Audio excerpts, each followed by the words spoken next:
Welcome back, everybody. Happy Friday. As you can see here, we have an empty egg box because we finally have another clutch that hit the ground today.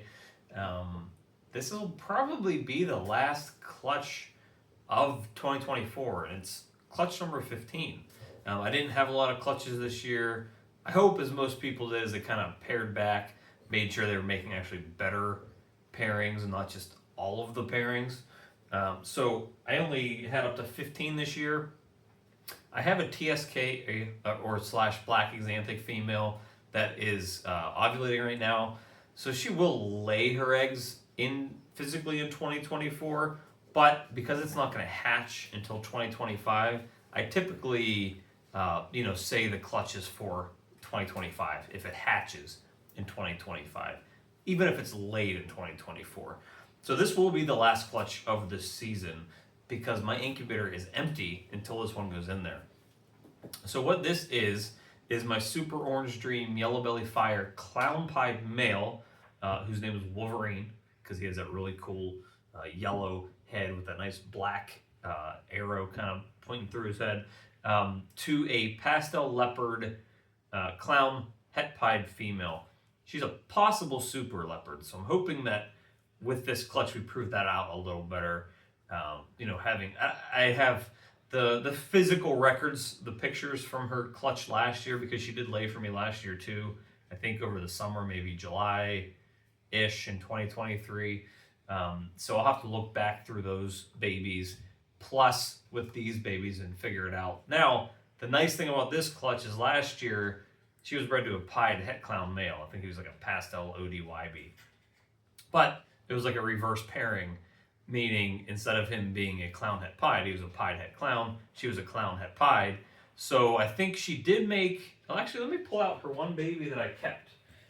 So she did make a clown pied for me last year, but I wasn't guaranteed clowns or pieds out of that clutch.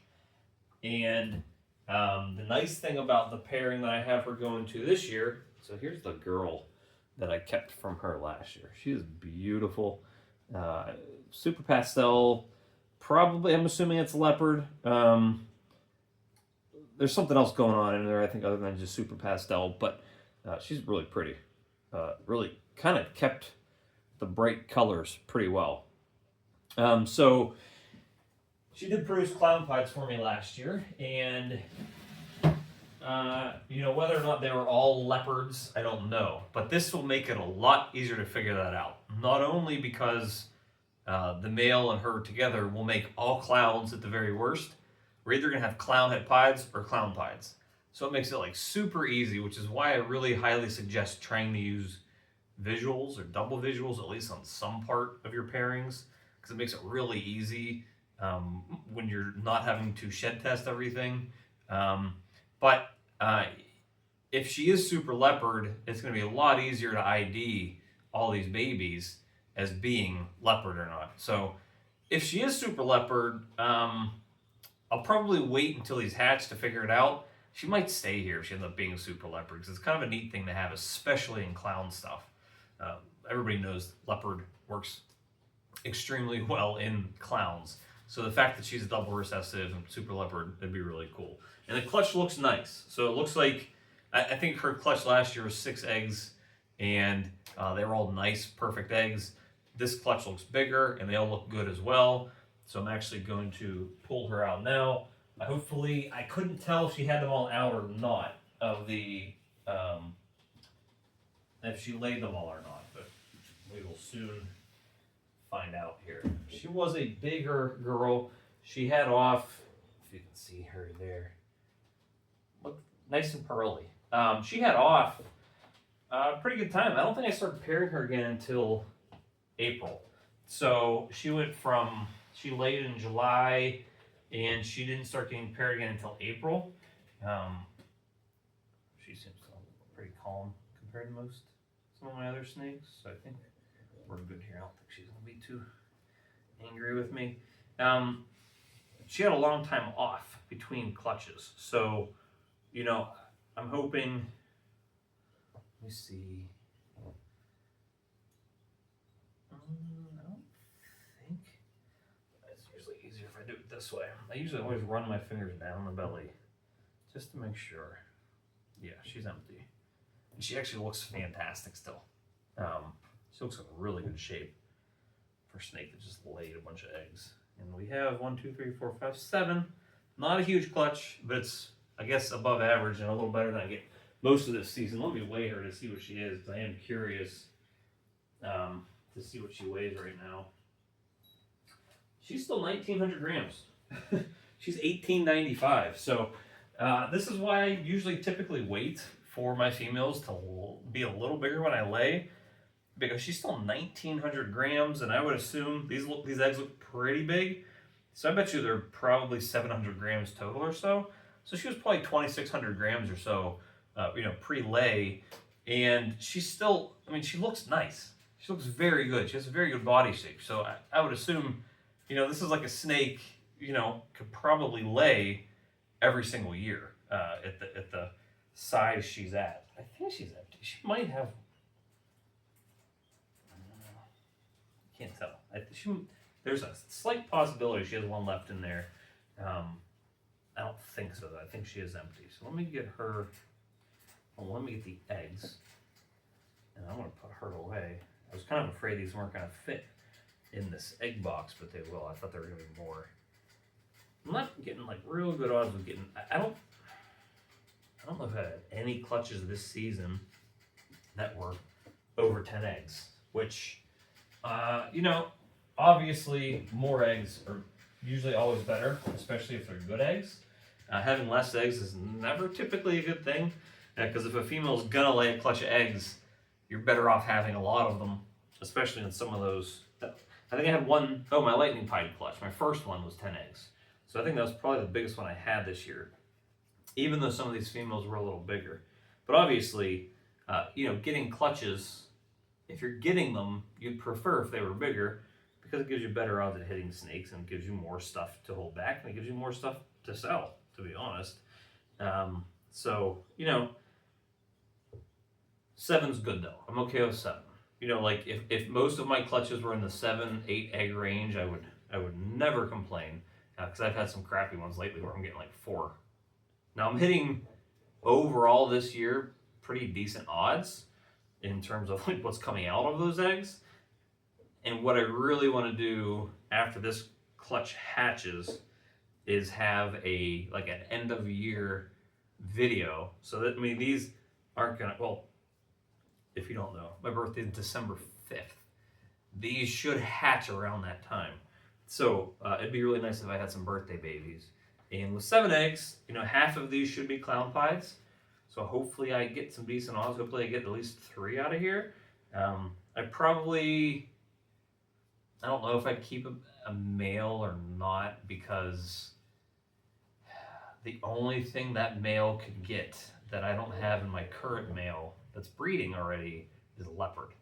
But he'd lose super OD. So I really don't know if I'd keep any males out of this. What I was looking for is just a bunch of females. I might keep a female if it's like an ODYB leopard, firefly, clown, het pied. That's probably a nice female to keep around. But anyways, it'd be nice if these hatch my birthday. That'd be pretty cool. Hitting some nice clown pies to end the year off. But what I was saying was, it would be kind of neat to, with only 14 clutches, even if I averaged 6 eggs a clutch, I'm around, 60, 86, 84, if I'm doing my math right.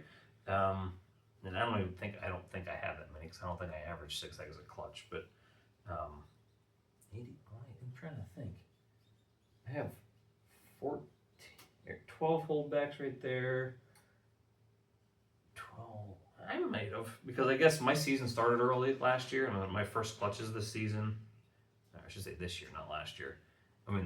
They hatched in January. So it's been, that was 10 months ago at this point, which is crazy to think of.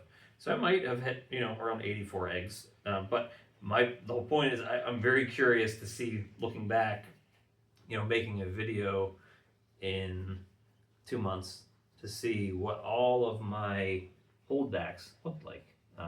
It's going to be a kind of a neat video, I think. So I'm very excited to do that. Let's go round it off here. Some nice possibilities, some nice clown pies. So that's that. Now what I'm doing here, if you don't see it, you're not gonna be able to see it in the video. I'm not even gonna try to show it in the video. It's gonna be a little difficult. Is when these eggs are laid and they've had a time to sit together, they get stuck together. And I can show you kind of on this one here. They get stuck together kind of with this adhesive that's on the that holds the eggs together, basically. And you're gonna have to peel them apart. And as you can see, this white spot right here, it's where we're stuck to the other egg.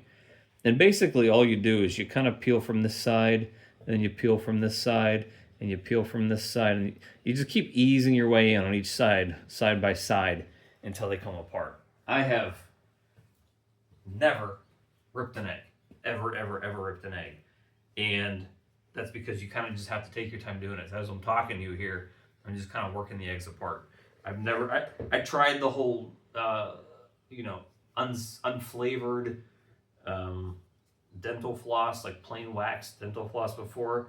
And you can do it that way. I just feel like I have a better feel for it when I'm doing it by hand. And like I said, I've never ripped an egg. You got to be pulling these eggs apart pretty viciously to actually rip one of them. So if they've been sitting in with the mom for a little too long, and they basically are stuck together, you'll just need to kind of ease them apart. They fit in here. They're okay. And they're good. They're big. Like these. Let me weigh these two big ones. Let me see what they're handfuls, and that's taking up my whole hand. I'm actually curious to see what they weigh individually. Let's see. First one is 130. The second one is 135. So this one over here, go up this way. This one here, right in this hand, is 135, and this one is 130. So those are pretty big eggs, which usually translates to getting some pretty big babies. So I need to candle them, but I'll do that after I end the video. So this is a good clutch. They look like they should all be good. I think she's done laying. Half the babies should be clown pieds. Everything else will be clown head pied. If she's a super leopard, we'll still make some cool babies in here. So, if she's super leopard, at the very minimum, the worst snake I can make here is an Orange Dream Leopard Clown Head Pie, which is a pretty good bottom floor for a snake. I don't know what those would go for. I would think they'd be in the range of $750 to $1,000. So, like, the worst snake I can make in this clutch is probably around $750 to $1,000.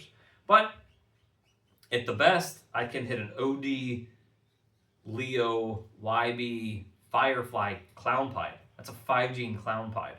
So, half of these babies, if I make half of these babies should be clown pieds. And if I do make a clown pied, they should also be Orange Dream Leopard clown pieds.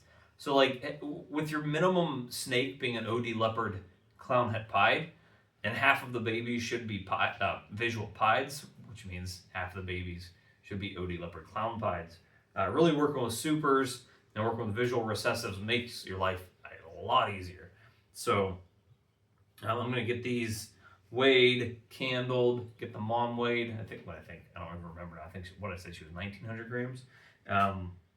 Get her into a new tub and washed off, get these put away. But I'm happy with this. It's a good way to end the year. 7 nice eggs from a high floor, high ceiling sort of clutch. Hopefully there's a lot of females in here because I really need more clown pieds. I think, other than that one holdback in terms of female visual clown pieds, I think I have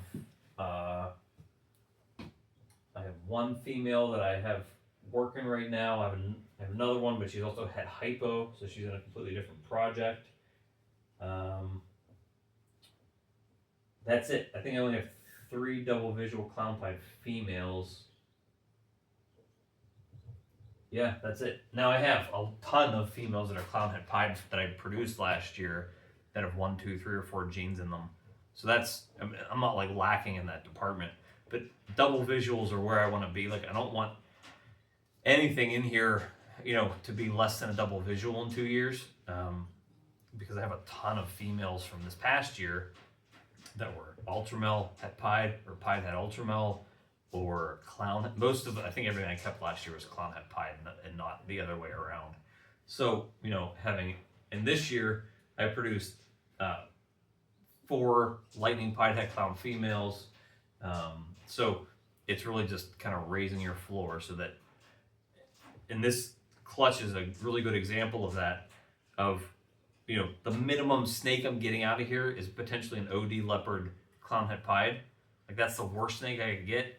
That's a really good floor to have. So I want that to go all the way through my collection moving forward. So yeah, I'm happy with this. We'll see it in 2 months, but it turns out to be, but I hope we get some good odds with these females in this one, because I need all the double visual females I can get. So I hope you guys have an awesome weekend. If you're still around, I forgot, I've been doing it at the top of the video, it's at the bottom this time. Half off sale is still going on. It's through the end of October. There are some really nice snakes available in there, double recessive stuff in the Lightning Pied project, stuff in the DG Clown project. So take a look, and we will see you guys on Monday.